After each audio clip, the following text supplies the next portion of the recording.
I was recently playing some Knights of the Old Republic for some upcoming patron chats. If you've not played these games, well, you absolutely should. They are some of the best media of any kind that's come out of the Star Wars universe. Now, if you're jumping in for the first time, and these are older games, some of the mechanics are a little bit dated, a little bit clunky.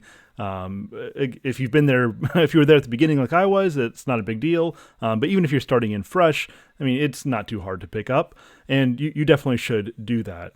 Well, like I said, we're going to be discussing these games for some upcoming patron chats for the Mythic Mind podcast, but for now, I want to provide some brief thoughts that I had recently. Now, in particular, I want to discuss one of these brief exchanges that takes place between Bastila and Canderous.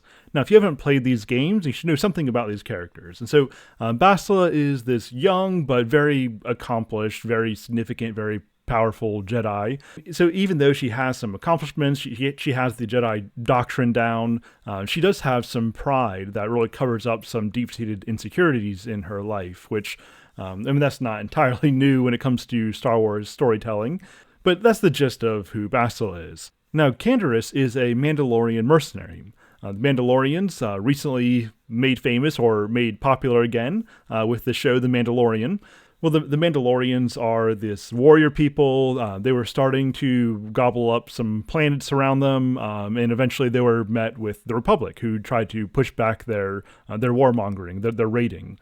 And fighting with the Republic, and that's the old Republic to be clear, fighting with the Republic were the Jedi, of course.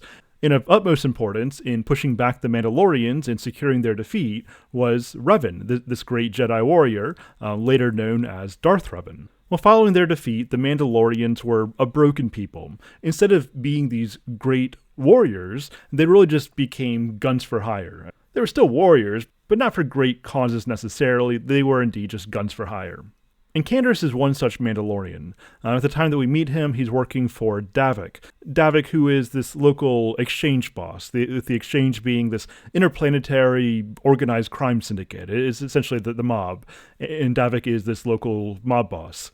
Well, at this point in the game, when you first start to really meaningfully interact with this guy Canderous, he is actually working with the player to steal one of Davik's ships, so that way he can break through the Sith blockade and get out of the planet. And so he is actively working against his boss. And it's in the midst of this heist that we get this brief exchange I want to talk about between Canderous and Bastila. And so making fun of the fact that Bastila was previously captured by one of these undercity gangs, Canderous says that, well, the Mandalorians likely would have won the war if they had Jedi like Bastila fighting against them. And so then Bastila fires back by saying, "Bold talk from a broken down mercenary who was serving at Davik's heel. I'd call you his pet cath hound, but they have enough loyalty not to turn on their masters." So this is where Bastila strikes. She says that Canderous is disloyal. Now, this disloyalty might actually seem like a good thing, given that his boss is this wicked crime lord. But this actually reminds me of a line from Tolkien's Silmarillion, in which he says, "In all the deeds of Melkor the Morgoth upon Arda, in his vast works and in the deceits of his cunning, Sauron had a part, and was only less evil than his master, and that for long he served another and not himself." So the one good thing that Tolkien has to say about Sauron is that for a time he served somebody else. I mean, yeah, who's the great Dark Lord, this devil-like Morgoth, but nonetheless he at least served somebody beyond himself, and that is a good thing. Now, why exactly is this a good thing in this context with Sauron? Well, he may have been serving the wrong lord, but in serving someone beyond himself, he recognized something like reality, a broader reality. He had a perceived good, a target, a goal. He recognized that he needed to not only produce meaning, but he needed to receive meaning. And even though he was receiving it from the wrong place, he nonetheless recognized the importance of doing that, of receiving meaning, discovering meaning, aspiring for some ideal beyond himself. Even a misperceived good means that there's some kind of hope, of freedom, of escape from the living hell of radical isolation from reality, isolation from the world. It's just like the dwarves at the end of Narnia, at the end of the last battle, who just can't see the world around them because they're not going to be taken in by anything. And because they're not going to be taken in by anything, they can't give themselves over to anything. And so they become just lost in their own delusions, lost in their own minds and their own psyches.